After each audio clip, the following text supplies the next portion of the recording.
Yang gue curigain Iran itu ikut bermain di belakang layar sama Amerika. Nggak mungkin. Iran Ikut bermain. Keuntungannya apa, Prof? Dua-dua cuan lah dengan harga minyak.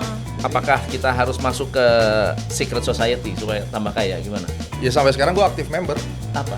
Freemason. Sebenarnya kalau mau cepet untuk mencapai angka tertentu nih, katakanlah 100 juta deh buat ke 1M, better tradingnya di saham Indonesia atau di gold? Coba buka BBRI misalnya. Ini dividen yieldnya udah gede Gede, banget 9% nih, ya Prof. kan? Iya. Artinya Buat yang mau pensiun kan, wah ini kalau nggak pada nonton bisa triliuner loh. Ini kalau nggak nonton rugi lu.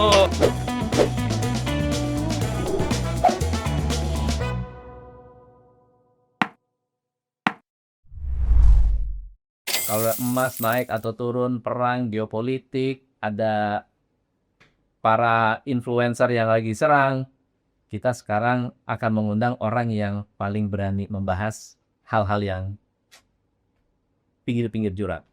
Prof. Gema. halo. Selamat datang di Real Thank Money you. Talk. Jadi kita Welcome. memang temanya adalah real money Real money. dan kita sebetulnya udah ada skrip, tapi ini skrip ini nggak kepake rupanya. Lama Prof Kalau Gema udah nggak begini bisa. udah nggak kepake. Jadi kita bahasnya bebas dan kita akan banyak sekali membahas fenomena yang sedang terjadi di dunia keuangan saat ini. Gimana Prof? Apa kabar? Baik, sehat. Habis dari US? US baru balik tanggal 10 kemarin. Gimana? Naik helikopter atau naik pesawat Wah, capung? jadi penumpang aja tidur saya. Jadi sebetulnya kita ini ada beberapa topik besar yang mau kita bahas, tapi topik yang menurut saya akan menarik adalah bagaimana Prof. Gema bisa mengumpulkan kekayaan sampai hari ini. Wuh. From Gila, the very pertanyaan. start. Ya, from the very beginning. Bisa, maksudnya caranya. Caranya dan mungkin Story-nya. perjalanannya. Yang pertama itu sebenarnya motivasi itu karena gue pingin jadi pilot, itu doang. Jadi nggak ada lain. Saya tuh nggak pingin jadi trader, saya nggak pingin jadi investor. Saya cuma pingin cari duit buat sekolah pilot. Gitu. Jadi memang cita-cita jadi pilot. Cita-cita Intinya jadi gitu ya. pilot, gue gak pingin yang lain. Gue cuma pingin terbang, menikmati hidup gue di udara. Nah itu adalah ternyata motivasi terbesar untuk akhirnya aku bisa berjuang belajar apapun untuk mengejar itu gitu. Waktu kita masuk di financial market, akhirnya kita menyadari satu hal bahwa kalau aku jadi pilot, di kasusku ya gitu, aku juga pasti nggak akan bisa mencapai satu posisi yang impian-impian gue yang lain kecapai gitu. Akhirnya udah tercapai, dapat duit dari financial market, terus impian di aviationnya udah mulai waktu itu, terus kemudian berentrepreneur di dunia aviation. Ya akhirnya kita realistis karena memang dunia financial market dan turunan bisnisnya itu memungkinkan aku untuk jadi jutaan dolar, pegang jutaan dolar pada saat itu gitu. Karena di bidang yang lain menurut gua untuk bisa dapat duit jutaan dolar, aku harus punya modal puluhan juta dolar. Berat banget dan hanya memang di financial market dari kecil bisa jadi gede itu cuma di bisnis ini. Oke. Gitu. Jadi waktu awal apa? Sekolah di mana? Aku tuh sekolah di Surabaya. Oh. SMP-nya di Kalimantan, dari TK, SD, SMP Kalimantan di Sampit, habis itu SMA-nya di Surabaya di Petra, terus kemudian kuliah. Nah, waktu lagi kuliah enak-enak di UK Petra waktu itu, terus bapakku gangguin kuliah gua gitu. Ini ada bisnis udang gitu, gua diracunin suruh bisnis. Akhirnya kuliah nggak kepegang, gua mundur, terus join di kampus namanya Universitas Narotama gitu. Universitas Narotama itu ada kelas karyawan, kuliahnya Sabtu Minggu, Senin Jumat saya pergi ke Pasir Putih. Kalau di Jawa Timur tuh ada Bondowoso, Ya. sebelumnya ada Situ Bondo itu kan. Nah, itu untuk bibitin udang. Jadi umur 18 aku udah bisnis udang dan kuliah itu ya nomor 2 lah gitu. Oke. Terus dimulai dari situ akhirnya bisnis udang, terus bisnis jadi calo tiket. Akhirnya 2007 akhir ending saya di financial market gitu. Tunggu, sekolah penerbangan di mana? Sekolah penerbangan di Amerika. Di Amerika? Di company gue sendiri itu tahun 2016 baru tercapai realisasinya. 2007 pertama kali masuk financial market bawa duit berapa hasil ngumpulin bisnis-bisnis sebelumnya? Prof?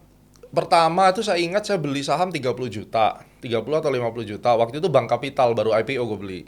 Terus harganya turun 30%. Pening kali kepalaku kan, 30%. Habis itu nyangkut kan, nggak ngerti cut loss. Jadi aku tahu lah orang nggak ngelihat portofolio turun kan. Habis itu bokap gue nambahin 100 juta. Nah mulai tuh ada beli saham Inco pas naik segala macam kan. Udah nggak lama kemudian gue mulai kenal sama forex market. Itu 2008. Terus 2008 saya juga belanja saham Jaya Pari Steel waktu itu. Nah itu tuh duit hasil calo tiket gue tuh 400 juta waktu itu. Gue masukin semua Masukin ke Jaya Pari Steel tuh. Beli di 820. Begitu beli cuma naik 830 habis drop, auto reject, mati habis duit gue. Jadi duit 400 juta itu sisa cuma 100 juta ke floating gitu ya. Dan gue tahan selama 3 tahun. Akhirnya di tahun ketiga gue nyerah, gue rugi 50%, habis gue cut loss, harga sahamnya all time high. Itu kayaknya sahamnya udah nggak ada ya? Udah nggak ada, udah delisting. Itu sakitnya luar biasa. Artinya gue belajar kalau udah minus sampai 50%, udah lupain aja lah. Ya kan, daripada lu cut loss, habis itu dia balik gitu. Nah itu hancur gue. Jadi gue termasuk orang yang kena korban dari subprime mortgage, kena gitu. 2008 tuh ya. 2008. By the way itu tadi awal pasar saham terus masuk ke forex. Kalau boleh jujur sebenarnya lebih enak trading di pasar mana? Kalau lebih tenang saham. Tapi kan banyak yang bilang kalau saham Indonesia tuh tapi kan likuiditasnya banyak saham tuh yang kecil-kecil jadi gampang dimainin, Prof. Ya main yang nggak gampang dimainin dong kan banyak juga Oke. kan. Makanya kayak gue kan sejak tahun 2018 gue setia sama BRI gitu. Oke. Ya kayak sekarang BRI masih lagi diem kan, tapi aku percaya bahwa nanti siklusnya giliran naik ya BRI ya akan selalu menjadi BRI gitu yang leading terus, Mandiri BRI ya kayak gitu. Ini menarik deh. Tadi kan kayak tadi sahamnya apa tuh yang dibeli yang udah Jaya di-suspend? Pari Steel, Jaya Pari Steel. JPRS. Emang itu dulu kenapa bisa beli itu? Pada saat itu tuh kenapa? Kalau zaman sekarang kan karena nih yang mau IPO nih Mau IPO, anak usahanya backdoor. Pak Pepe Kalau gitu kalau kan. zaman dulu itu nggak ada istilah zaman konglo, zaman dulu itu adalah saham bakri. Zaman dulu tuh B7. Jadi B7 adalah konglomerasi stok waktu itu kan. Dan memang luar biasa sampai sekarang pun ya tetap saham sejuta umat gitu. Dan Jaya Pari Steel termasuk saham gorengan yang waktu itu ya lagi hijau gitu ya, candle-nya hijau-hijau ya namanya orang bego ya beli aja gitu nggak mikir. Terus ya udah akhirnya kejeblos di situ. Wah, aduh parah tuh. Jadi buat audiens kita yang suka soto ini beli saham-saham yang aneh-aneh, Pak Gema itu udah pernah ngalamin. Udah pernah ngalamin. Dan mereka FOMO-nya. juga ngalamin tuh juga pasti akan kejeblos kayak gua. Cuma kan kalau sekarang kan lebih kejem mainnya gitu. Sekarang lebih gila kan saham-saham yang kecil-kecil tuh kalau mau bantai orang nggak cuma di saham, di kripto juga sama kan lebih berkembang lah. Financial scam tuh berkembang gitu. Kalau dulu ya cuma itu kan internet juga waktu gua masuk itu adalah era di mana online trading baru mulai. Dulu sekuritas yang gua pakai pertama e-trading itu Mirai. Mirai itu namanya e-trading, mungkin banyak yang nggak tahu itu 2005 baru mulai dia coba online trading, 2007 itu baru mulai perkenalan kan. Ya itu aku pakai tuh. Zaman dulu trading saham nggak bisa pakai online trading, kan harus datang ke sekuritasnya Iya, gitu. iya. Makanya zaman dulu kalau ke iPod atau kemana itu ada stationnya mereka trading di situ sendiri. gitu ya. Trading. Nah, ini kan penonton kita mungkin masih banyak yang pemula banget sama dunia trading. Aku mau minta Prof Gema elaborasi lagi kenapa enakan di saham Indonesia tradingnya dibanding pasar forex? Karena dulu forex tuh masih enak ditradingin. Zaman-zaman George Bush itu masih oke. Terus kemudian ganti Obama itu udah mulai susah, apalagi sekarang udah nggak ada volatility-nya. Sekarang kan orang akhirnya kan lebih suka gold kan. Nah, waktu gua perkenalkan gold ke Indonesia, mulai sering gold itu masih belum banyak orang yang trading gold. Tapi setelah COVID, gua makin gencar ngomongin gold, akhirnya orang pada ke gold. Sekarang gold sama Nasdaq. Forex tuh udah mulai ditinggalin karena terlalu nggak ada volatility dan susah banget trading forex sekarang. Forex itu tradingnya di mana? Sama jadi di sebuah platform broker yang dia menjual berbagai macam instrumen. Ini kan konsepnya over the counter market ya. Oke. Nah, baik itu yang under bapepti ataupun yang di luar sana, itu ada platform memang Oke. CFD ya ataupun futures market gitu ya. Ya produknya ada forex dan lain-lain. Nah, cuma makin kesini forex tuh akan kalau gue bilang tuh udah volatility-nya kecil, terus kalau pakai technical analysis pun agak susah mau profit. Tipuannya banyak banget. Dan gold cenderung lebih gampang, tetapi sejak kasus perang Trump ini volatility-nya Iya, tidak lagi pernah gila banget dalam ya. sejarah itu seperti ini. Jadi memang kalau kita bicara dalam sejarah dunia keuangan 2025-2026 itu adalah rekor terbaru lah dalam perdagangan gold dan silver dengan volatility atau resiko yang begitu gede gitu. Kembali ke kekayaan Prof Gema. Jadi setelah rugi dari 400 juta, sisa 100 juta, duit itu diapain tuh? Duitnya tetap di situ 100 juta. Kalau nggak salah waktu itu saya beliin saham lagi gitu, puterin terus habis Tapi itu income-nya dari bisnis banyak. udang? Enggak, itu udang udah lewat. Oh. Jadi waktu 2009 itu saya udah mulai buka Astronaci. 2008 tuh dulu company saya namanya Stocks for Living. Saya mulai bikin education. Oke, so seminar berarti gitu. belum sekolah pilot dong ya? Oh belum, masih jauh. Masih jauh ya? Belum sekolah pilot. Nggak ada duit. Belum ada duit, Belum ada masih Merintis. merintis. 2009 tuh hitungannya masih merintis tuh Masih ya. merintis. 2008 itu kan baru awal mula belajar kan, terus dulu tuh ada Yahoo Messenger. Kalau Yeah. sekarang nggak ada kan, bikin grup segala macam. Tiap malam bikin warung gitu, ngajar gratis dulu tuh. Terus akhirnya banyak follower karena mulai bikin analisis.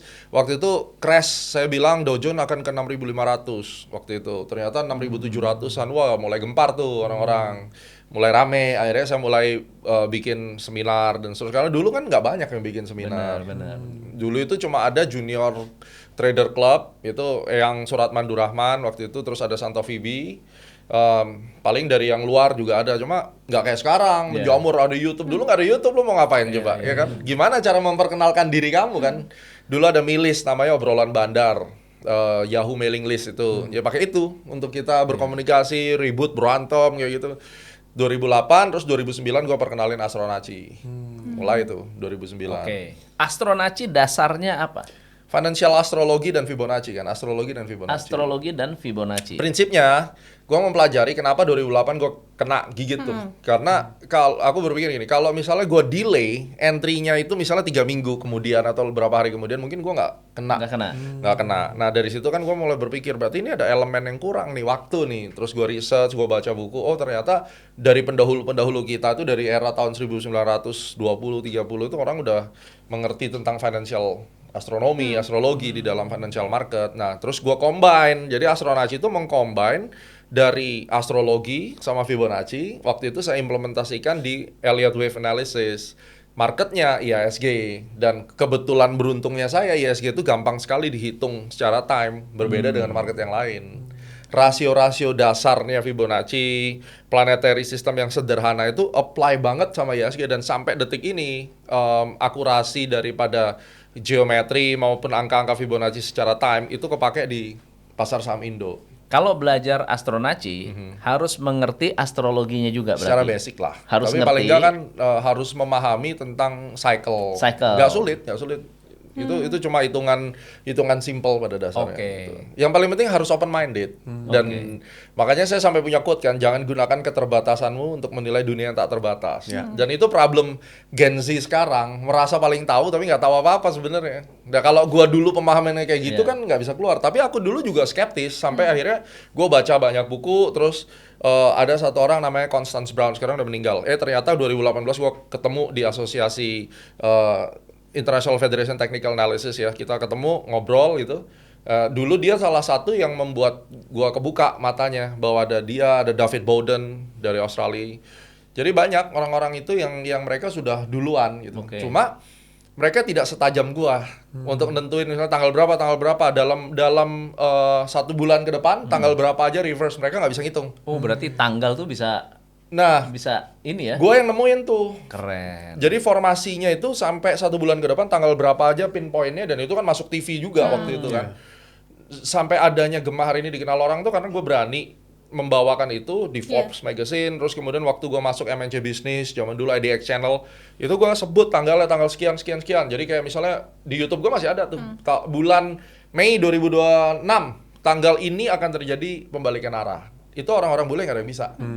Gitu. Terus kemudian tanggal sekian sampai sekian gold itu akan naik, probability-nya sekian persen misalnya, dan itu kejadian, itu mereka nggak bisa. Jadi walaupun mereka punya pendekatan sama menggunakan planetary, tetapi yang udah gua oprek, gua modifikasi, itu yang gua jadiin disertasi. Gitu. Jadi $1 juta pertamanya dapatnya dari forex, dari Gold. Dari gold malah. Dari gold. Tapi Udah. goldnya gold futures ya? Gold futures. Gold futures ya? Karena waktu itu berat. Gua tuh nggak punya kenalan orang-orang yang jago gorengan tuh yang kenalin saya. Oh, info A1, A1. Yang kenal Olive. Nah, gua sih sejujurnya ya berharap ya kalau hari ini teman-teman kita yang senior-senior yang jago-jago, yang lebih jago dari gua lah, pokoknya yang tentang A1 mau berbelas kasih aja sama gua. Iya. Kasih 2-3 saham, gua taruh deh 20M satu saham. Kalau bisa 3 kali kan enak. Ngapain gua harus lihat bintang-bintang cat-cat pusing amat. Jadi orang banyak yang salah sangka gitu loh. Kalau lu bisa kasih bocoran sama gue gitu ya. Ya gue lebih seneng, nggak perlu capek-capek. Iya bener. Gitu loh. Karena dia yang lebih tahu ya. Nah, karena aku itu nggak punya teman di sana, nasib kurang baik, mau nggak mau gue harus berjibaku sama yang namanya gold. Oke. Masa sih? Itu, iya beneran. Gue 2015 pernah jadi bandar saham. Iya. Ya Oh kan? iya, cerita tuh. Cerita bandar saham nih.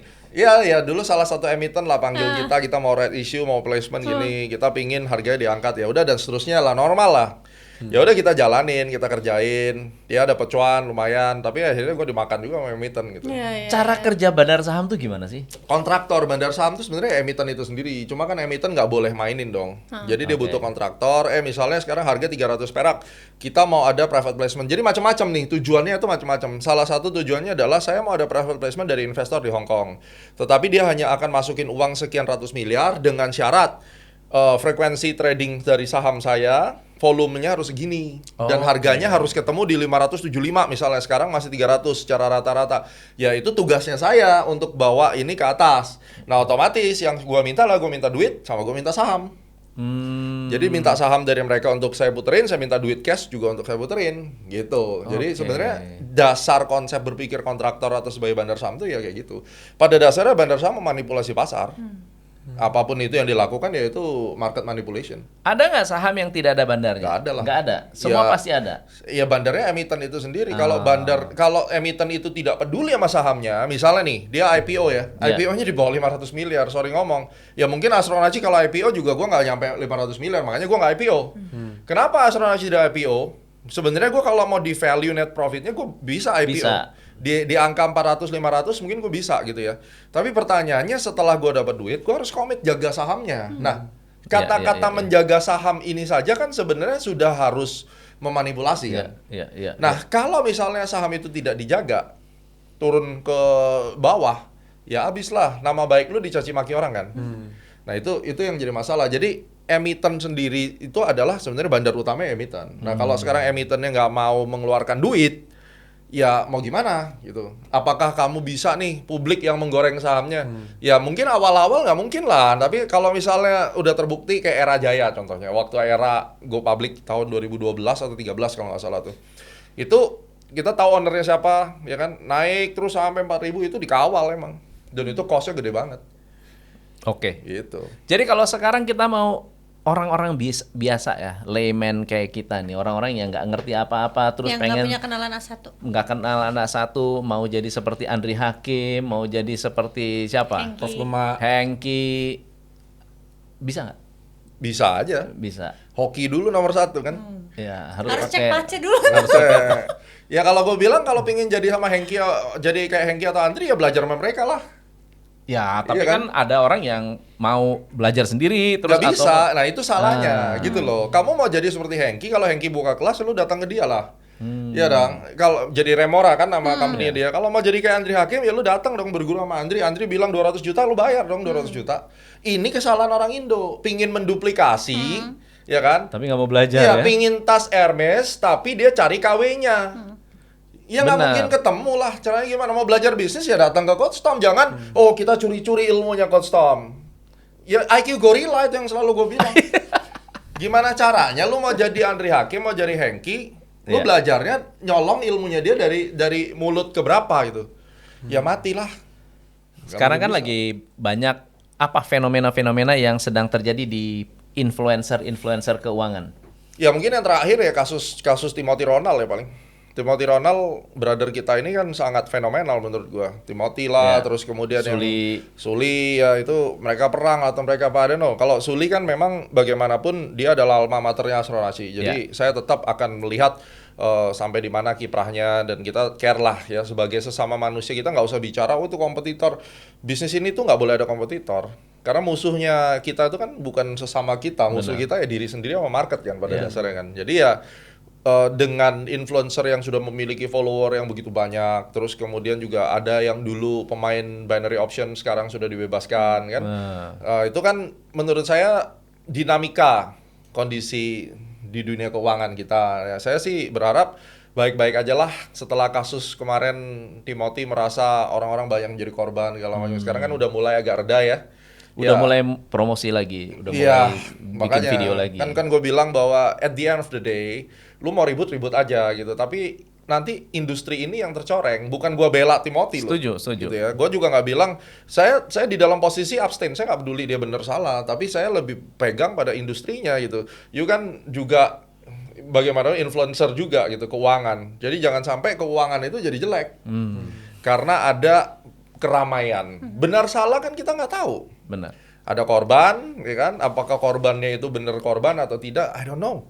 Tapi cacatnya udah kemana-mana suaranya. Oh ini scam. Akhirnya kan yang layman tadi, akhirnya bilang apa? Oh udahlah kelas berbayar nggak usah. Akhirnya apa? Belajar sendiri kan? Dari mana? Belajar sendiri. Ngambilin dari YouTube gratisan. Tapi pinginnya jadi kayak Andri Hakim yang ngimpi lah. A1 kagak ada ya kan? Belajar sama Asron Aci dibilang jualan kelas. Ada itu anak SD atau apa dia bikin konten menuju 1 triliun. Oh iya. Dalam sekian tahun. 3 bulan. dengan 6 bulan apa namanya? Dengan saham. Dia mau main saham dapat 1 triliun. Menurut saya satu sisi itu adalah hal yang menyedihkan. Karena ya ambisi boleh ya. Tapi kalau 1 tahun 1 triliun, dia targetnya 1 tahun. Dalam 1 tahun dapat 1 triliun dari financial market. Menurut saya ada menyedihkannya adalah karena mimpi yang terlalu tidak masuk akal bahwa semua orang anak muda seperti Suli bisa punya puluhan miliar saham portonya diumbar dan seterusnya. Gimana menurut Prof? Menurut gua mimpi itu memang nggak masuk akal, bro. Iya. Kalau mimpi masuk akal ya bukan mimpi kan gitu. Benar. Yang gua selalu ajarin, lu mimpi kalau bisa seminggu 1 triliun. Itu yang gua ajarin. Nah, artinya apa? Ya sekarang tinggal kita lihat motivasinya bikin konten begitu apa. Iya dong. Dan gua percaya motivasi itu bukan untuk dapetin 1 triliun, tuh untuk dapat popularitas. Perhatian. Engagement. Jadi Attention. mari kita lihat dulu nih, lu sekarang Gema juga pingin dapat uang 10 triliun dalam waktu 1 tahun misalnya. Iya. Tapi itu namanya mimpi yang serius, gua akan simpan sendiri lah, ngapain? Ya kan, misalnya aku memimpikan seorang wanita cantik seperti Olive nih misalnya, kan nggak mungkin gua ngomong di luaran, dia gua mimpi sendiri aja kan gitu. Nah pertanyaannya si anak ini itu goalnya itu apa gitu kan? Kalau saya bilang ya itu gimmicknya dia atau mungkin ya karena masih kecil, terus ekspresinya begitu ya kita sih fine-fine aja. Tapi kalau ditanya secara profesional, mungkin nggak dalam 1 tahun dapat 1 triliun. Kan itu pertanyaannya. 1% chance-nya. 99% tidak. Kan nggak boleh bilang 100% tidak. Betul. Gitu. Bagi saya secara profesional, 99% agak berat. 1% kemungkinan berhasil.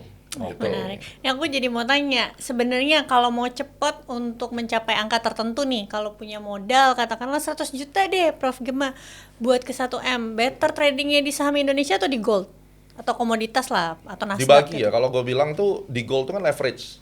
Kalau leverage market tuh nggak perlu modal gede. Oke. Jadi kayak misal punya 100 juta mungkin 20%-nya dipertaruhkan dalam tanda kutip, quote and quote, artinya bukan benar-benar berjudi, tetapi boleh mengambil resiko yang lebih besar itu di leverage market. Sisanya ya harus yang defensif. Di Astronaci ada futures. Ada. Jadi Apa kan produknya kita kan A-Club tuh futures sama stocks sama Bitcoin. Oke. Jadi kita kasih trading recommendation, timing analysis itu untuk gold market, terus untuk saham juga ada kayak gitu. Oke. Nah, tapi kan kalau misalkan tadi nih balik, kalau mau jadi seperti Prof Gema gitu kan, berarti belajarnya kan harus di Astronaci. Gitu. Harusnya iya dong, betul. Ada nggak sih sebenarnya kelasnya tadi sempat ngobrol yang private itu ya? Ada private. Dulu kita ada certification program namanya CAT, gitu kan. Jadi banyak tuh yang influencer sekarang jago-jago, termasuk Suli kan juga CAT kan gitu. Jadi selama 12 tahun saya buka, akhirnya saya tutup, selesai. Batch ke-30 terakhir gitu. Jadi kalau ditanya kenapa ditutup? Karena gue udah gak mau bagi ilmu. Jadi kalau orang banyak, kalau ilmunya bagus, ngapain dibagi? Ya sekarang gue kasih tahu gue nggak bagi ilmu, lu bawa gue 1M sini, gue gak akan kasih ilmunya gitu. Tapi tadi katanya kalau Olive mau daftar boleh. Private ya, Iya, tapi private private masih ada. Private masih ada, Private tapi masih ada. saya udah nggak bagiin lagi the whole complete time trading, no. Karena saya mau gedein research company saya. Oke. Itu. Jadi kalau mau tahu tentang Gema Guyardi, lu jangan bilang bahwa kalau ilmu bagus ngapain gua bagi. Gua nggak bagi ke lu ilmunya. Lu, Kan itu. ilmu milik Allah. Iya. Iya, cuma ilmu milik Allah tapi manusia yang mengusahakan. Di kosong saya lihat 2 episode terakhir udah mengendorse Aldi Taher mulu nih. Prof Gemanya itu nggak tahu nggak jokesnya masalahnya. Tahu. Iya benar, cuma gue yang mengusahakan itu sama dengan emas di bawah milik Allah gitu. Lu kalau nggak nyangkul, emang Allah mau turun nyangkul kan enggak. Nah, kan ada yang bilang gini, ini kamu kasih ilmu, oh ternyata jual kelas. Iya, ya kan? makanya kan ilmu milik Allah gitu kan. Iya. Artinya ya harusnya tidak usah dijual, kasih aja. Benar. Ya nggak begitu juga konsepnya kan gitu. Nah ini yang rusak. Dan Indonesia ini termasuk negara yang sangat tidak menghargai pendidikan. Makanya jadi IQ gorila. IQ gorila. Gitu loh. Beda tipis ya. Kalau- dua poin doang tuh. Iya. Dan itu memalukan bener-bener. Terbukti apa? Ini kenyataan. Karyawan masuk ke Astronaci daftar. Lu tahu yang gue tanya pertanyaan, gue rubah pertanyaan HRD. Lu tanyain dulu ya, 25 tambah 7 berapa? Sumpah gue bilang, 25 tambah Serius? 7 kagak bisa jawab. Wow. S1. S1 bro. Padahal sekolah udah pakai Chromebook. Iya. Wah, pakai Chromebook. Pakai Chromebook. Udah Chromebook. Iya, iya. 25 tambah 7 nggak bisa jawab. Ya kan? Habis itu gue tanya, misalnya 12 kali 3. Nggak bisa jawab. Gue tanya, lu sarjana apaan begini? Jadi aku bilang sama Erin, nggak usah buang-buang waktu. Begitu jumlah tambah itu nggak bisa, langsung cut. Dan ini 80% Pak. 80%. Gua tuh saksi hidup, makanya kenapa gue marah-marah. Gue bilang IQ gorila mau maju gimana? Ya. Ya lu tambahan gitu nggak bisa. Kenapa? Karena pada dasarnya rusak mindsetnya, dibilang ilmu itu dari Allah. Jadi ya masalahnya lu nggak pernah belajar gitu kan. Benar. Sekolah juga lu nggak pernah serius. That's what happened. Ya. Terus ngomong jangan jualan kelas segala macam. Di Amerika, kita ngomong Amerika, di Singapura, orang itu ngajar tuh udah bayar per jam. Kayak gua nih, gua ngajar dunia penerbangan gitu. Rate gua 1 jam $100.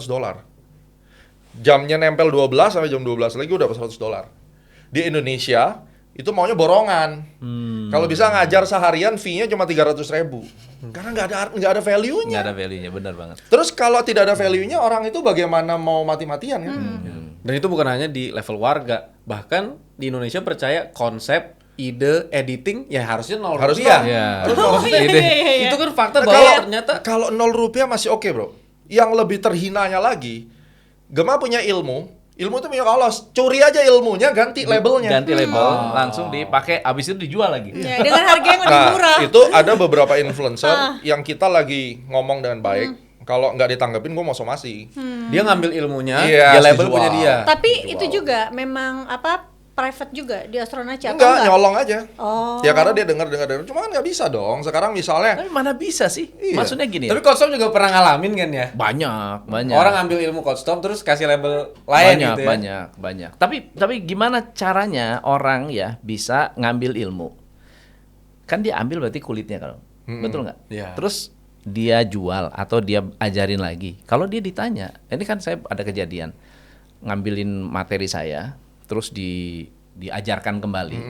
Terus ada orang yang ikut workshop saya. lapor. Loh, ini nyuri ya? Heeh. Gue yang disebutin curi. Oh, Nyuri ide sendiri. Ini nyuri ya? Kenapa? Kok bisa? Ini saya udah dapat duluan nih, dia bilang gitu. Tapi penjelasannya enakan ini. Lebih bener ini. Kok kamu nyuri bisa lebih bagus? Coba saya lihat, dikasih tunjuk YouTube-nya. Bisnis blueprint lah, bla bla bla bla bla. Oh, iya. Saya belajar. Ini Bapak kapan? 2024. Oke.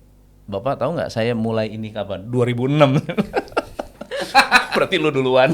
Nah, itu yang terjadi di negara kita itu parah. Dan sebenarnya ini juga edukasi ya buat penonton, buat influencer. Kalau misalnya kamu suka ilmunya Coach Tom, suka ilmu gua, suka ilmu lu ajarin aja, nggak apa-apa. Tapi dikasih tahu bahwa itu source siapa, itu ilmunya Gema, itu ilmunya Benar. Adit misalnya. Itu terjadi di mana-mana kan, nggak bisa kayak begini. Misalnya teman kita Bollinger, John Bollinger, yang bikin indikator Bollinger Band. Tiap tahun kita pasti ketemu sama dia. Dan dia Masih udah hidup ya? masih hidup. Tiap tahun kita ketemu. Dan John itu tinggal di LA, dia pilot juga. Dan dia ngomong bahwa gue udah bikin ini, ya udah silakan dikembangkan. Tapi kalau misalnya lu menggunakan indikator Bollinger Band lalu lu tulis itu menjadi Aditya Band, ya lu mati aja kan gitu. Iya. Itu namanya nyuri.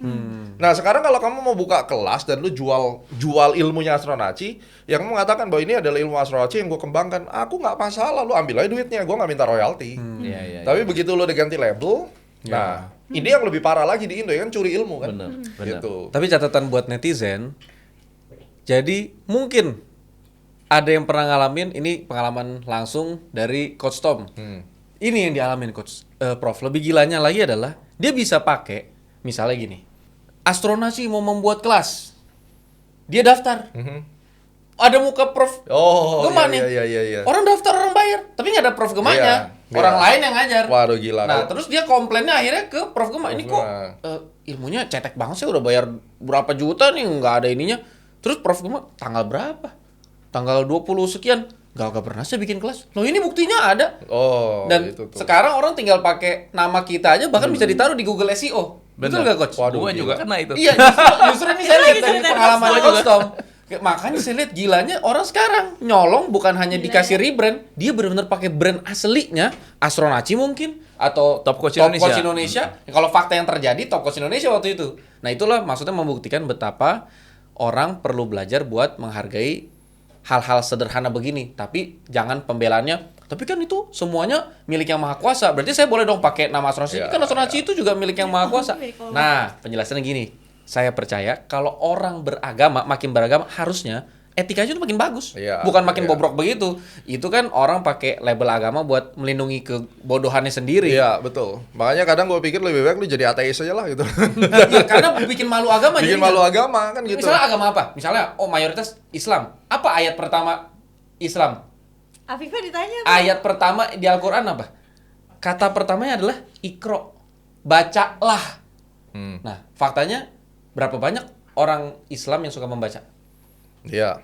Nah, Iya. agama apa sih yang nggak? Tapi faktanya, karena gini contoh, saya tuh suka ngeliat Prof Gema nyatuin Bible, Alkitab, sama teori Iya. finance, Finance, dan iya. sangat klop kan, sangat Iya. nyambung. Itu yang maksud Iya. saya, kalau orang ngikutin agama, mau agamanya konteksnya apapun, harusnya makin maju, bukan makin mundur. Makin mundur. Ya, yang paling parah itu adalah menggunakan agama untuk cari pembenaran diri. Sebenarnya itu. Makanya kalau kita bicara negara ini tuh udah manusianya tidak tereduket dengan benar, lalu kepastian hukumnya nggak ada. Jadi artinya kalau mau maling, maling aja. Lapor maling malah lebih habis duit gitu. Ini kan terjadi. Betul. Iya kan? Mau lapor ke siapa ya terserah lu mau lapor ke siapa, gue nggak usah nyebut institusinya. Tapi aksioma yang terjadi di masyarakat, aku hilang ayam, gue lapor jadi hilang motor kan gitu. Kenyataan itu.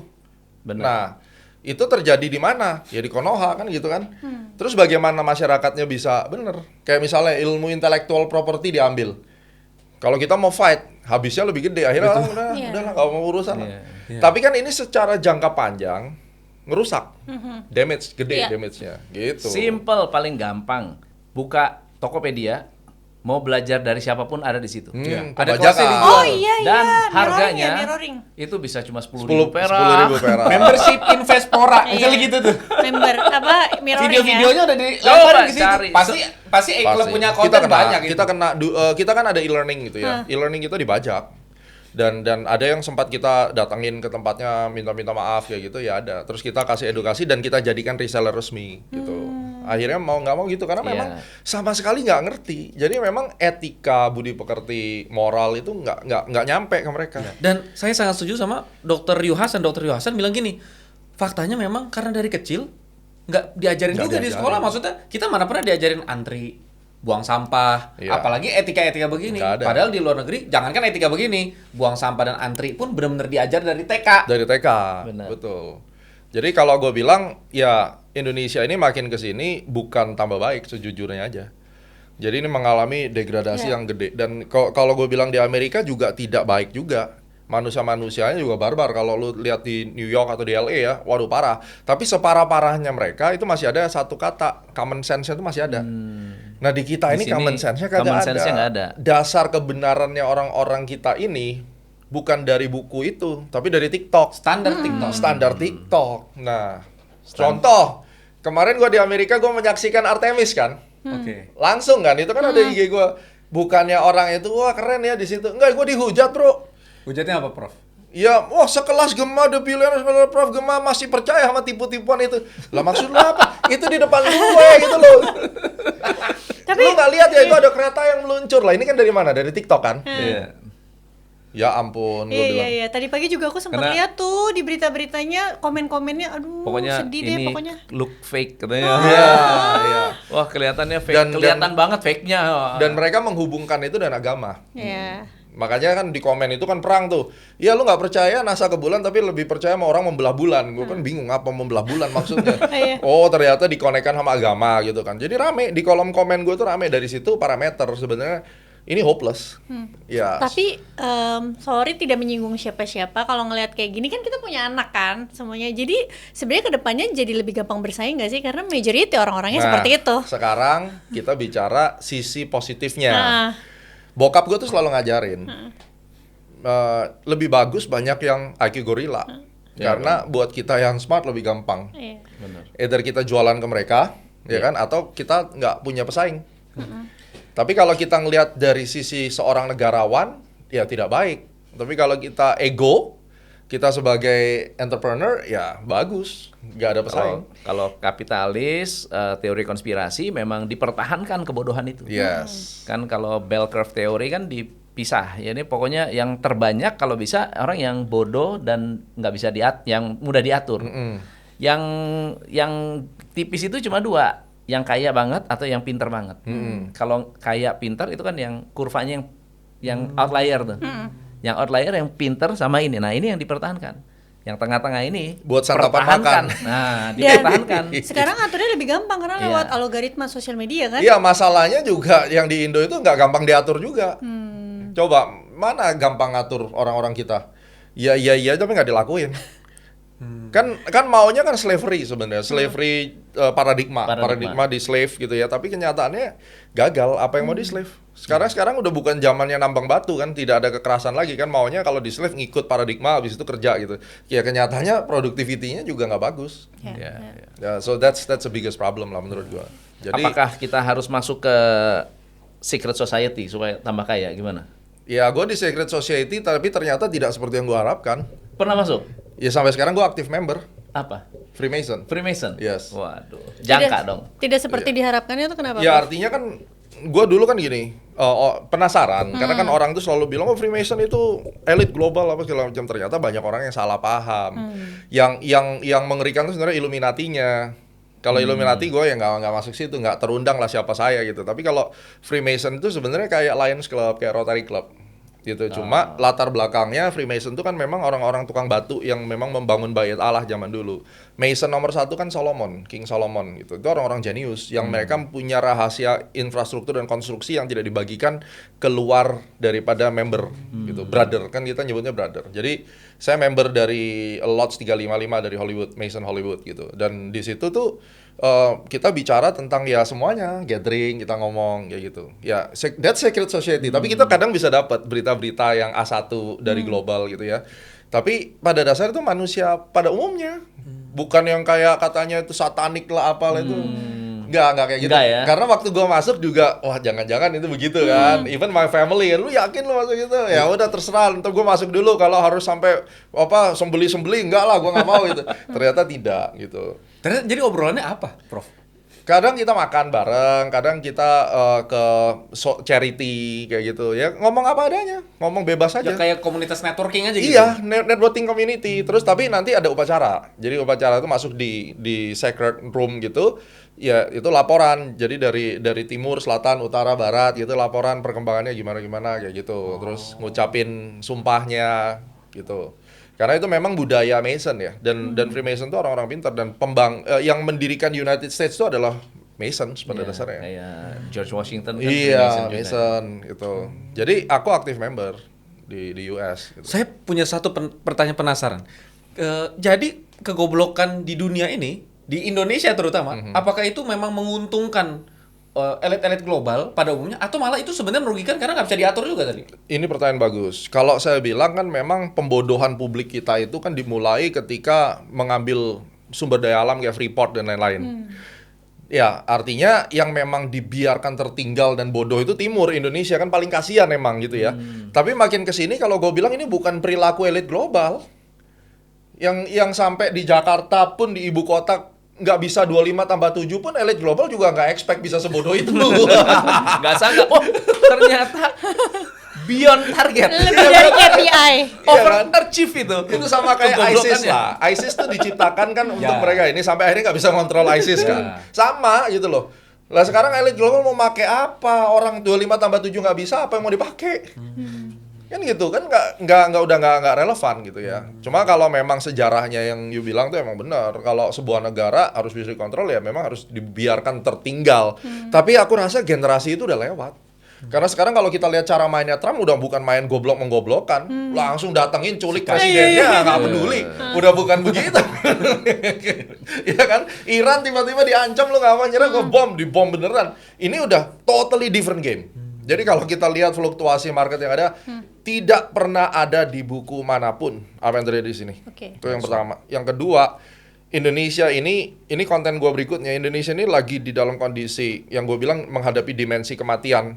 Apa tuh, Prof? Tapi nggak disadarin, kita tuh dihimpit sama internal dan eksternal. Internal kita makin hari makin parah kan sebenarnya kan. SDM maksudnya? SDM maupun pemerintahan sendiri kan caruk maruk nih. Ya. Terus APBN-nya kan udah berat sebenarnya. Ditambahin kasusnya si Trump. Rupiah di-push naik, habis itu oilnya naik, sementara Indonesia bleeding nggak punya duit. Yang ada apa? Dia ngebor ke dalam, masyarakat diperes lagi kan, pajaknya lah apa segala macam. Gue bilang, ini kalau bertahan nih permainannya Donald Trump sampai setahun 2 tahun ke depan, chaos kita. Tapi menurut Prof Gemma bakalan sampai setahun 2 tahun ke depan nggak? Gini, apa sih dasarnya? Ini gue juga banyak dihujat para netizen yang lebih Iran daripada Iran tuh waktu itu. Ya kan gua, Daripada masyarakat Iran sendiri ya. iya kan itu, rame tuh sosial media gue banyak lebih Iran dari orang Iran kan, gue dihujat gitu kan. Tapi kalau gue lihat apa yang terjadi saat ini, peperangan yang terjadi saat ini itu adalah bentuk insider trading terselubung. Dan gue curigain Trump dan keluarganya. Trump dan keluarganya udah pasti itu dari zaman tarif war 2025 itu udah main mereka kan. Yang gue curigain Iran itu ikut bermain di belakang layar sama Amerika. Nggak Iran ikut bermain. Ikut bermain. Keuntungannya apa, Prof? Dua-dua cuan lah dengan harga minyak. Oh, paham.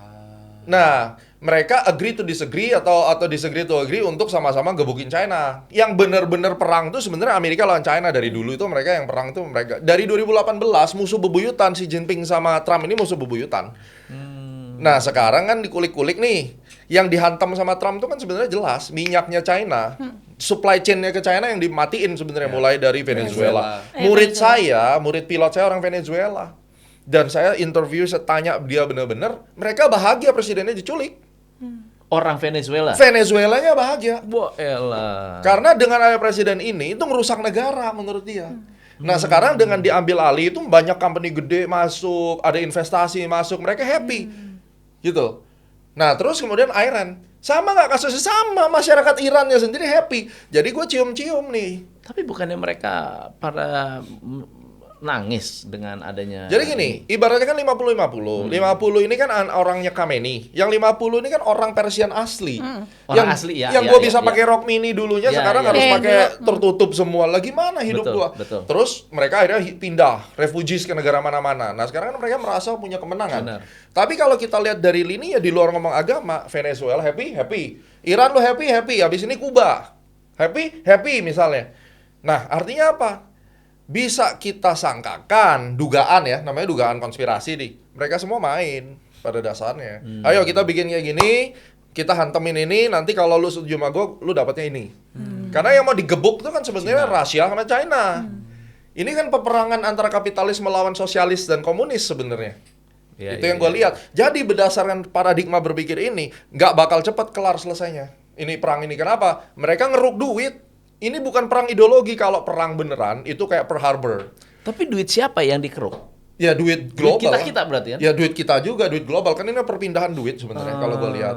Dan ini akan terus menurut gue sampai 2030 straight selama Trump itu masih memimpin. Kalau berdasarkan astrologi, kan uang itu kan katanya berpindah.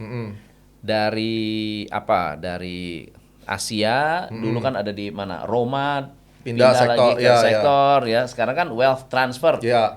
Sekarang kan mestinya ke China dan Asia. Gimana? Ya menurut gua memang yang harus ditakutkan tuh China. Karena teknologi artificial intelligence dan teknologi di China itu gila-gilaan. Dan Amerika itu ketinggalan 30 tahun sama China. Coba kalian ke New York sekalipun sama kalian bandingkan kalian ke Guangzhou. Ya. Itu bumi dan langit. Jauh betul. Oke, itu yang pertama. Apa sih yang nggak bisa China buat lebih bagus dari Amerika? Betul. Bisa. Nah, itu yang harus diintercept. Makanya kalau enggak, sumber poros kekuatan dunia ini negara adik kuasanya bukan lagi Amerika nih, pindah.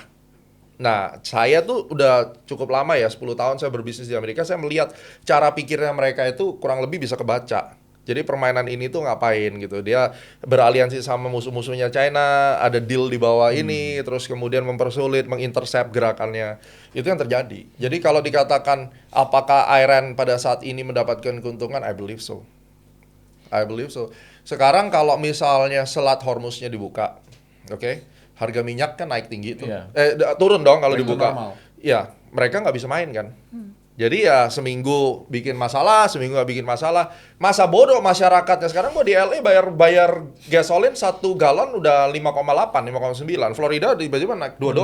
Masa nggak peduli dia masyarakatnya susah atau nggak. Makanya kan dari Amerika sendiri masyarakat banyak teriak-teriak kan, minta di-impeach kan gitu. Tapi by design elit global itu bukan cuma Amerika, banyak yang salah netizen Indonesia. Kalau kita sudah bicara elit global termasuk Israel lah, Iran termasuk Eropa. Eropa. Jadi mereka masuk di dalam satu ruangan gelap bagi-bagi duit, di luarannya seakan-akan ada yang tertindas. Kalau nggak ngapain Israel tiba-tiba nyerang Libanon? Kagak ada sejarahnya mereka. Ya, nggak ada urusan Nggak ada sebetulnya. urusan. 2 minggu 3 minggu nggak ada cerita tiba-tiba diserang. Iya, See? iya. Jadi kalau ditanya berdasarkan pola pikir ini, apakah perang ini akan berakhir dengan cepat? No. Dan ini bukan konflik agama sebenarnya. Bukan konflik perang agama, bukan ideologi perang. Menurut gua ini adalah cara dagang elit global dengan cara baru setelah COVID. Karena dia nggak mungkin, yang gua dengar waktu itu adalah akan dimunculkan COVID tahap 2. Karena COVID tahap pertama itu kurang cuannya. Keburu recover. Dari financial market maupun dari yang lain tuh kurang cuannya. Mau disusulin tahap kedua, dan itu udah kejadian, nyerang anak kecil. Itu gue dapat insider dari kumpulan Secret Society itu. Tapi nampaknya setelah kesini dia ngelihat ini nggak efektif, terlalu lambat. Karena gini, kalau udah pernah kejadian Iya, wabah iya. Udah kedua ada. biasanya orang udah nggak peduli. Dampaknya udah nggak gitu gede. Dan udah nggak ketakutan Nggak lagi. ketakutan. Dia hantam masalah tarif war. Tarif war tuh nggak pernah ada di buku, bro. Iya. Enak-enaknya aja ngasih tarif war kan. Setelah tarif war selesai, main culik, main perang. Itu juga nggak ada di buku. Jadi kalau gue bilang nanti akan ada drama-drama berikutnya, tapi goalnya cuma satu, cuan. Oke, tadi kan Gitu. udah disampaikan kalau POV-nya Prof Gema nggak sebentar nih, gitu kan, bisa sampai 2030. Berarti kita akan menghadapi market yang sangat volatil, termasuk di pasar saham Indonesia. Yes. Pasti yang ditunggu-tunggu sama audiens kita adalah kalau kayak gitu nih kita jadi diambang ketakutan. Bagaimana nasib maka kita? iya, bagaimana nasib kita? Kita mungkin Apalagi mau yang lihat sudah dulu. nyangkuter IHSG, ini iya, gimana? bisa Ya, balik ya. nggak nih? Prof Gema Mari. juga kan udah pengalaman minus 50% tuh, aduh rasanya kalau cut loss nanti dia balik suka lebih kencang karena tarif war aja kemarin kayak gitu kan. Langsung. Kalau lihat hari ini kan IHSG rebound, padahal AS Iran belum sampai kesepakatan tuh. Tadinya banyak yang mikir bakal merah, tapi ternyata hijau. Kita mau tahu nih pandangan Prof. Menarik. Gema. Jadi ini harusnya ini penting ya di bawah sini. Ini konsolidasi yang bikin dia penting karena ini satu blok nih ABC correction besar. Nah, ini mulai recover. Nah, recovernya dia ini kurang lebih paling sedikit sampai tanggal 14 dan 15. Jadi bisa gua lihat masih ada kemungkinan dia lanjut. Ini penguatannya masih lanjut ya, walaupun di sini ada lubang gap, di sini ada gap. Ini nanti dibersihin juga. Jadi pertanyaannya ini kenaikannya ini hanya sampai mungkin tanggal 15, lalu istirahat lagi. Ya bisa 14 lah, whatever itu. Tapi yang karena gue lihat tuh tanggalnya ada 2, 14, 15 itu range ya, mungkin 14 sore atau 15 sesi 1. Atau bahkan bisa sampai 15 ending. Nah, misalnya dia nyampe titik tertentu nanti dia drop lagi, dia nutup lubang di sini, dia bisa nutup lubang di sini dan lanjut ke atas. Nah, IHSG itu termasuk market yang sangat strong menurut gua. Terbaik di seluruh Asia Tenggara, bahkan mungkin Asia ya kalau gua lihat. Dan mau kondisi marketnya hancur kayak gimana pun, ini barang akan all time high lagi gitu. Satu, karena ketolong saham-sahamnya solid. Terus kedua, government tuh terlalu banyak intervensi kan di sini. Begitu marketnya turun, pemerintah buyback, terus nggak boleh short selling. Itu salah satu yang membuat market ini kuat sebenarnya. Jadi kalau kita perhatikan, ini waktu Iran nih kalau nggak salah nih. Ini jebolnya waktu Iran. Itu lagi enak-enak kayak gini. Ini kan sebenarnya market yang normal. Lagi asik banget. Sorry, Ini lagi Prof. asik. Itu kayaknya MSCI deh. MSCI, sorry ya. Iran yang di bawah sini. Ini lagi enak-enak nih, tiba-tiba MSCI. MSCI itu tidak pernah ada di buku kan, tiba-tiba mau-maunya dia aja kan gitu ya. Jadi sebenarnya kalau kita mau fair, yang terjadi di IHSG itu ini. Nah, ini adalah permainan para elit global dan para shadow hand untuk collect barang murah. Pada dasarnya itu dulu. Waktu dia drop sini kita udah tahu, karena agenda mereka belanja barang itu menurut pengamatan saya belum selesai gitu. Harganya nggak mau turun, jadi dijeblosin. Nah, lubang di atas itu akan ditutup nantinya di 88 sekian gitu. Menarik, Prof Gema tadi sampaikan IHSG yang sebenarnya yang itu yang turun elit, tapi ada juga pandangan IHSG sebenarnya yang ini karena waktu itu kenaikannya karena Samkong loh. Terlepas dari, menarik juga, tapi terlepas dari saham konglo atau tidak, kalau orang itu udah pernah ngerasain market dari tahun 2007, Oke. 2006, dia akan tahu karakter IHSG itu kayak gimana. Tapi kalau orang-orang yang ngomong itu baru masuk market ketika corona, ya repot. Nggak Oke. apple to apple, mendingan diain aja gitu. Oke. Tapi nggak salah juga gitu ya. Terlepas dari ini karena konglo atau tidak, tapi kan ini market happen gitu. Ya. Nah, waktu konglonya naik, saham big caps-nya kemana? Diam kan? Benar. Kalau saham big cap-nya pada saat itu dikerek juga udah 12.000 ini barang. Iya. Nah, market itu mengenal yang namanya balancer. Zaman dulu tahun 2007 yang namanya Telkom itu menjadi balancer. Setiap kali market hijau, Telkom pasti merah. Setiap kali market itu merah, Telkomnya harus hijau. Jasa marga juga termasuk balancer, itu yang dipakai sama government untuk balancing. Nah, demikian juga di sini. Saham konglo ya udah lagi naikin market, ya udah saham yang big cap-nya diam dulu karena dia mau dikolek. Apalagi katanya Danantara mau masuk kan. Dan emangnya lu pikir Danantara kalau masuk dia mau beli di harga mahal? Kan nggak gitu. Dia harus beli di harga yang kira-kira fair value lah kan gitu. Jadi kalau kita mau lihat strukturnya, ABC-nya selesai, dia akan naik sampai di level bisa jadi sampai sini nih. Ya, di 79 atau sekian itu. Terus kemudian dia mulai koreksi gitu. Pada saat dia mulai koreksi misalnya, nanti dia drop sampai nutup lubang gap itu lagi, baru kemudian dia lanjut berangkat. Yang penting saya meyakini untuk saat ini, nanti kalau ada update saya update, bottom yang ini tuh harusnya tidak boleh ditembus lagi. 7.000 itu udah harus dipertahankan kali ini gitu. Unless terjadi sesuatu yang Iya, di luar yang- buku ya. iya, di luar buku. Nah, kalaupun dia jebol ke bawah, masih ada nggak chance-nya? Masih ada chance-nya, karena di bawah itu juga masih ada beberapa hutang yang belum dibayar. Cuma untuk 1-2 bulan ke depan, ini nampaknya akan dipertahankan. Jadi kalau ini mau dipertahankan, dia akan push dulu ke atas, nutup gap yang di sini, baru dia mulai mengalami koreksi. Resistance time terdekat, itu yang gue bilang tanggal 14 sampai 15. Kemungkinan di tanggal 15-nya. Oke, menarik. Kalau misalkan terjadi sesuatu yang nggak ada di buku, baru tuh bisa turun. Karena Coba kita buka monthly deh kalau bisa. Bisa nggak? Yang D-nya itu diklik 3 M. Oke. Kalau kita lihat sekilas, bullish atau bearish? bullish. Bullish. Terutama ketika penurunan COVID ini nembus di tahun 2015. Iya. Ya, ini adalah pivot point awal gitu. Terus kemudian ini waktu 2025 tarif war menembus ini adalah titik riset baru. Jadi kalau kita bicara A, B, C, D gitu. Jadi dari sini naik ke atas, bikin kepala cangkul dari monthly-nya. Ini harusnya minimum balik ke 8.500 tuh sangat-sangat possible. Jadi kalau kita mau lihat market structure itu sebenarnya bullish. Selama ini belum ditembus ya, dan ini aku yakin ini belum akan ditembus. Walaupun masih ada sisa di 3828. Itu masih ada hutang. Cuma nggak usah ngomong dulu sekarang, kalau kita bicara dari structure yang April 2025 saja, ini barang masih bullish. Itu jadi nggak usah terlalu pusing. Apapun nanti alasannya, gencatan senjata lah atau apalah, alasan market action discount everything ya. Price action itu yang akan ngasih tahu duluan. Dalam posisi ini dia udah selesai, sementara demand-nya udah masuk, dia akan dipump dulu ke atas 8.400, habis itu baru mulai istirahat lagi. Minimum 79.800 gitu. Ya. Jadi bisa manfaatkan volatilitas itu untuk Tinggal ambil pilih sahamnya apa, dan kalau menurut gua saham-saham yang berhubungan dengan oil lah, karena oil itu kalau naik selalu saham-saham yang substitutnya oil itu akan dipakai, batu bara misalnya. Nah, tinggal lu pilih batu bara apa gitu. Ya. Itu udah jelas banget sih sebenarnya Apa dari kira-kira Prof. saham-saham yang mau dilihat ini mumpung tanggal 15? Kan ngeliatnya ke sini. Kesini kalau ngeliat. Kalau kita lihat ada PTBA, terus Bumi itu kan juga masih hot lah ibaratnya. Saham sejuta umat. Saham juta umat dari zaman dulu kan. Nah, Coba gitu. buka bumi biar dilihatin sama Prof Gema. Oke, ya paling atas. Saya sudah mulai meninggalkan bumi. Nah, terus Mau M-nya ke ini bulan. Ganti D. kita ganti D. Terus hari. Satu Satu hari. hari ya. Oke, nah ini kan ada gap tuh. Berarti kan nanti ini sudah double bottomnya. Jadi kalau dia dapat momentum ya dia akan balik lagi ke 300-an misalnya kayak gitu. Tapi sementara masih sideways dulu sampai 2-3 minggu ya. Terus kita buka PTBA. PTBA. Bisa taunya 2-3 minggu itu dari mana? Kelihatan dari lebar geraknya, dari kecepatan geraknya per candle itu udah Kata kebaca. Malcolm Gladwell di blink coach. Iya. Hasil riset puluhan tahun jadi kesannya kayak gampang ya. Iya, udah kelihatan karakter lah sebenarnya. Nah, ini juga salah satu jadi resikonya masih bisa drop ke sini, cuma hari ini dengan dia break di 2930 harusnya masih bisa nafas lagi sampai 31, 3150 gitu. Paling nggak ke sana. Nah, itu dalam waktu berapa lama tuh? Ini time frame sekitar 2 mingguan. Oh. Kurang lebih. 2 mingguan karena dia baru keluar dari konsolidasi. Kata kuncinya adalah besok. Besok harus ngegas. Besok dia nggak ada volume gede batal. Gitu. Cuma secara tren gedenya ini kan 45 derajat ke atas ya. Iya. Kalau mau cari saham cari yang kayak gini. Ini anti badai biasanya. Mau dia lagi urusan apa, ya pokoknya lari ke atas gitu.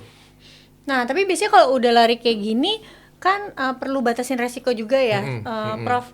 Kira-kira nentuin batas resikonya tuh gimana? 2.800 itu. Jadi kalau 2.800 dia dijebol, kita keluar dulu, nanti kita buyback lagi di 26, 26.50 kayak gitu. Oh, tapi saham dengan grafik seperti ini ya, dengan gaya seperti ini yang kelihatannya cukup. Iya, karena dia cukup 45 kuat derajat ya. ke atas kan. Jadi momentumnya dia udah di-build dari sini sebenarnya dari awal 2026. Mau cerita apapun kan, ini walaupun dijebolin ke bawah kan demand-nya masuk lagi nih. Ini kan sampai bisa ngekor ini kan ada yang beli. Iya. Berarti ini barang dijagain orang gitu, Iya. dijagain orang udah jelas. Itu BBCA pas gimana MSCI. BBCA? Nah, kita lihat BBCA. Asik. Kelihatan saya ini. Kostum pegang-pegang barang apa saya tahu nih. Enggak, mau beli barang. Baru mau beli. Baru mau beli justru. Enggak. Nggak usah, Nggak, nggak ini di daily aja. Jadi kalau kita lihat ini kan 45 derajat ke bawah sekarang. Beda ya. Berarti dia mengalami bearish cukup jauh nih dari bulan 2025. Nah, sekarang ini nggak akan langsung serta-merta naik karena momentum dan story-nya nggak ada. Tapi ini akan di-collect, consolidate antara 6.300 sampai 7.000, muter aja dulu di situ. Gitu. Jadi kalau kondisi kayak gini mau beli apa yang pas lagi merah 6.400 kita collect di 4.400 kayak gitu 6.400 kita mulai collect gitu. Coba buka BBRI misalnya. Ayo. Ini kita ngomongin banking ya. Wah, ini Ini dividend yield-nya udah gede-gede Gede, banget 9% nih, Prof. ya kan? Iya. Artinya Buat yang mau pensiun-pensiun kan bentar nah di lagi. tanggal hari ini saya ada beli lagi tadi di 3340, 3350 saya beli nih BRI, ya kan? Ini false break, dia tiba-tiba naik ya mudah-mudahan ini minimum balik ke sini lubang ini ditutup gitu. Jadi kalaupun misalnya saya harus nunggu nggak naik-naik, selama saya punya kesempatan turunin harga rata-rata, saya bisa beli di bawah, terus dividen yieldnya 9%, itu masih lebih untung daripada saya taruh deposito. Iya. benar. Cenglinya gitu ya, gitu. Jadi nggak usah takut. Tapi kalau saya belinya saham yang nggak jelas ya memang saya takut. Tapi kalau udah belinya di bawah, secara fundamental ini value-nya udah oke. Katakan dia balik lagi ke 4.500, saya beli sekarang udah cuan gitu. Kalau itu BMRI. Bank Mandiri, BMRI. Nah ini sama. Jadi kalau kita lihat secara keseluruhan ini sideways-nya gede, ya. Tapi waktu dia naik dibanting lagi ke bawah, ini belum nyampe nih di sini. Jadi kalau saya di Bank Mandiri mungkin saya akan tunggu di kaki-kaki ini, di 42, 42.50. Ini kan kaki panjang nih, kaki panjang ini biasanya kalau saya bagi dua bisa kena tuh di situ. Nah biasanya kalau udah kena situ nggak lama, 2-3 hari balik. Naik, terbang. Balik. Jadi itu yang kita bilang beli diskonan. Tiap hari antri aja. Jadi jangan bilang oh nggak mungkin nyampe situ ya. Udah memang nggak mungkin. Tapi kalau dapet, Antri lu aja. sibuk ngomong nggak mungkin, gua udah masuk di situ kan. Nah jadi kalau antri di bawah gini berani gedean dikit, 300-400 juta. Misalnya kalau portonya 1 M ya, 30-40% antri di bawah. Oke. Gitu. Makanya saya bilang saham tuh kalau merah beli.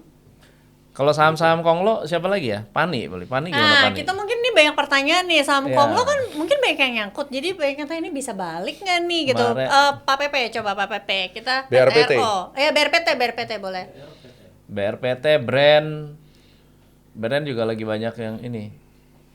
Oke, ini BRPT ya. Ini udah jelas kan, ini konsolidasi ini, ini si owner udah masuk nih. Ini udah kelihatan. Jadi kalau kita lihat dari wave movement-nya 5, ya minimum ke 2.600 gitu. Ini jalan nih barang, balik lagi harusnya. Balik lagi ke all time high. Sejauh apa baliknya? Minimum ke sini nih. Tarik ke sini, ya. Atas. sekitar 3.000. Coba dibuka temennya satunya brand ya. Ya.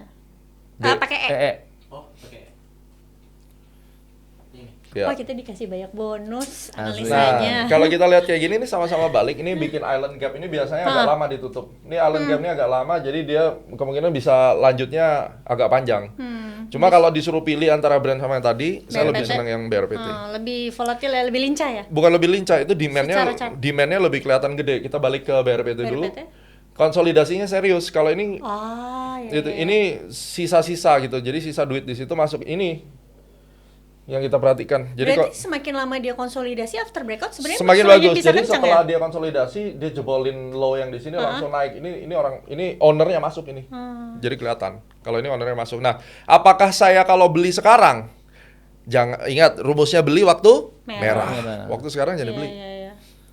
Jangan dibeli. Nanti dia balik lagi tuh 1.600, 1.700. Nah, itu mulai kolek. Jadi walaupun dia bakal naik ke 2.800, ada potensi di 2.200 ke 2.800, ya jangan beli sekarang. Jangan beli, nanti tunggu waktu merah.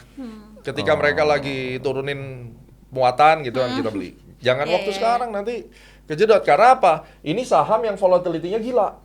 Satu candle ini 16%. Iya. Sekali turun bisa ARB sekali lagi. turun Anda bisa hilang 20%. Terus resikonya berapa? Tapi kalau misalnya dia lagi turun sampai 1.600, itu mungkin turun udah 20-30% kan dari atas, dari sini ini misalnya. Ya kita masuk aja di bawah. Itu caranya. Makanya kenapa banyak pemula hancur karena itu. Gitu. Benar. Terus Pak, kalau dia naik dan gua nggak dapet ya sudah. Cari saham lain ya, Cari banyak saham lain. saham Atau lain. tungguin sampai dia turun. Karena kalau dia memang bener-bener mau main, itu nanti naik pertama, ini bikin tiang pertama. Dia akan dalam sekali, baru digenjot. Contoh misalnya, coba sebelumnya. Geser deh chartnya ke beberapa waktu lalu, bisa nggak? Iya Digeser sih. aja. Wah ini kalau nggak pada nonton episode ini rugi. Ini kalau nggak nonton rugi lu. Ini turun nih, ya kan? Terus dia naik, konsolidasi naik. Lu mau beli di sini kan ceritanya misalnya ya. Aku bilang nanti aja tunggu. Nah ternyata dia bikin turun berhari-hari kayak gini kan, tetap kan sebelum dia terbang. Nah waktu ini kita masuk, geser lagi. Merah. Nah, Terbang tuh. geser ke sana, coba. Kanan. Ke sini. Nah ini nih. Misalnya kayak gini, ini konsolidasi naik nih. Ini nggak dikasih turun kan? Ya gue skip. Aku nanti nyarinya di atas itu. Coba geser lagi. Nah, waktu saya masuk di sini, ini kena kan? Ini harus berani buang. Kalau nggak kamu habis sampai ke bawah. Jadi ini bisa tahu ini dari mana? Kalau misalnya kamu udah ketinggalan nih di sini, secara teori lu nggak bisa masuk di sini. Kamu hanya boleh masuk di sini kalau dapat info A1. Ya itu, banyak kan mau ditarik benar. ke sekian, Ini info katanya buat A1. cuci barang. Secara teknis lu nggak boleh masuk sini karena resikonya kejauhan. Tapi kalau udah dapat bisikan, ya udah gue jamin deh sampai ke sana. Ya sudah. Nah sekarang kalau kita lihat dari yang terakhir, Nah, kita posisi tarik, terakhir sama logika pikirnya kan sama nih. Naik ke atasnya berhenti di mana? Mungkin di lubang ini. Habis itu drop. Nah dropnya ke berapa? Ini yang kita hitung nih. Kalau dropnya 18, 17, entry di situ. Apalagi dia bikin kotak sideways di situ, begitu jebol yang kedua kalinya hantam. logikanya itu didesain oleh si market maker atau bandar atau memang market yang Jadi membentuk? ada paradigma orang-orang yang skeptis tentang chart. Oh, chart itu bisa digambar gitu. Sehebat-hebatnya dulu waktu saya belajar jadi bandar gitu ya, saya mau coba gambar. Itu nggak bisa. Jadi ada beberapa area-area yang memang secara natural law, hukum alam itu kebentuk secara statistik itu naturalnya. sudah hitungannya jadi statistik Ya, ya. secara natural itu kebentuk. Jadi itu yang harus kita perhatikan juga gitu. Oke. Kalau dipilih misalnya ada bagaimana cara kita memilih saham yang baik kalau kita bukan tipe orang yang nggak ngerti technical analysis? Nggak bisa sih kalau Nggak zaman bisa, sekarang. Lu bisa beli saham yang hype-nya dapet, tapi kan pertanyaannya mau beli di mana kan susah. Ya sekarang misalnya oh ya ini mau digoreng tapi beli di mana? Antara 1.600 sampai 2.200 itu udah di atas 18%. Berarti kan kalau kita main tutup mata main beli kan ada kemungkinan besok diseret dulu kan. Repot. Jadi memang mau tidak mau melihat grafis itu sama dengan kita punya skill untuk tahu beli di harga berapa yang bagus lah gitu. Jangan sembarangan. Sahamnya bagus memang bener akan ke 3.000. Ya kalau misalnya kita mau buta-butaan main cemplungin aja ya udah nggak apa-apa. Diseret pokoknya nanti kalau gagal ya 1.200 buang. Berarti kalau dari 2.200 sampai 1.200 rugi berapa tuh? 10% lebih. 70-80% kan? Udah kena mental duluan tuh. Nah, harus mentalnya nggak boleh kena kan gitu. Kalau nggak mau belajar, Betul. konsekuensinya beli lupakan. Lupakan. Iya. Ya itu. Tapi kalau futures nggak bisa. Oh nggak bisa bos, karena leverage. Oh. Futures itu harus sniper. Nggak bisa begini, nggak bisa main tahan punya. Jadi kalau seandainya futures gold selisih dikit, kalian salah ngitung, apalagi salah tren udah pasti habis. Ya makanya stop lossnya harus tetap dipakai. Mendingan stop loss aja ya. Stop loss memang harus gitu. Jadi kalau orang-orang saham biasanya pindah ke gold dengan mentality yang seperti saham udah pasti bubar, nggak ada cerita. Sama juga orang-orang yang di Bitcoin tiba-tiba masuk ke futuresnya Bitcoin sama juga bubar. Benar. Karena leverage kan. Ini Gitu. ilmu terlalu daging. Sebelum Prof Gema membocorkan lebih banyak lagi ya. Tapi teman-teman kalau misalnya pengen Prof Gema mau dong undang lagi Prof Gemanya coba bahas ini.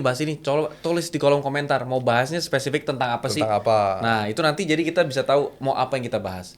Nggak harus tentang market, tentang bisnis juga boleh. Yes, tentang mindset kah apapun nanti tulis di kolom komen. Prof, mungkin satu kalimat atau petua terakhir buat orang Indonesia menghadapi gencetan yang tadi. Jadi ada 3. Satu untuk karyawan. Banyak sekarang tuh karyawan merasa oh company-nya terlalu jahat, bosnya tough dan seterusnya, ya kan? Tapi lu harus ingat, bertahanlah. At least dia masih ngegaji lu, kecuali gajinya udah nggak dibayar. Yeah. Karena begitu kamu keluar dari company itu belum tentu lu bisa dapat kerjaan lain. Yang akan terjadi 1 tahun ke depan, prediksi saya adalah gelombang PHK. Itu Ke akan depan ya? ke depan nih. Ini akan banyak nih, karena banyak orang yang udah nggak tahan lagi tentang overhead cost. Yang kedua, kita bicara tentang business owner. Jangan ekspansi kalau kamu nggak bisa yakin bisnis lo itu bisa punya market yang banyak. Yeah. Dan kalau punya bisnis, nggak punya differentiation, nggak jelas mau kemana, produkmu juga nggak bisa secara yakin ya bisa penetrate dengan baik, mendingan ya tutup bisnis lo gitu, daripada nanti kamu expand dan bleeding. Dan yang ketiga, buat secara general, usahakan tingkatkan skill dan kemudian buka jalur stream income yang lain, karena yang kita butuhkan sekarang tuh cash. Jadi kalau kamu sekarang tidak punya cash, hidup di Jakarta dengan penghasilan di bawah 15 juta, itu berat. Kenapa? Karena begitu kena 1 kali aja sakit dan nggak punya asuransi, apa yang kamu tabung selama 4 bulan tuh hilang gitu aja. Karena sekali masuk rumah sakit, keluar itu minimum 20-30 juta. Nah, ini adalah tantangan yang sangat berat dan menurut gua jangan terlena, jangan lagi menghabiskan waktu untuk sosial media terlalu banyak, lebih fokus kerja. Walaupun ya, gua sih lebih senang kalau orang ngabisin sosial media lebih banyak, kan gua bisa jualan lebih kencang. Tapi Iya, benar. sekali lagi saya sedang bicara sebagai negarawan sekarang. Jangan habiskan waktumu di sosial media dan menjadi para user, karena kan sosial media ini dibuat oleh elit-elit global itu ceritanya untuk kamu menjadi budaknya gitu kan. Tapi ya, let's use the social media untuk meningkatkan skill. Karena sekarang kalau dalam 2 tahun lagi ke depan yang kuliah ataupun yang umur-umur bonus demografi ini tidak memiliki skill, you're out of the game, selesai gitu. Cash is the king, carilah cara apapun secara halal, dan kamu bisa mendapatkan cash dengan banyak. Dan yang terakhir pesan saya, Indonesia bukan negara yang sempurna, kita belum sampai 1 abad juga. Doakan apapun agamamu, doakan pemerintah, doakan negara ini, karena power of prayer itu benar-benar jalan gitu. Jadi apapun yang kita lalui selalu mengandalkan Tuhan, karena hanya Tuhan yang bisa selamatin kita. Wow. Real Money Talks, cuan Cuan tanpa tanpa batas. batas. Wah.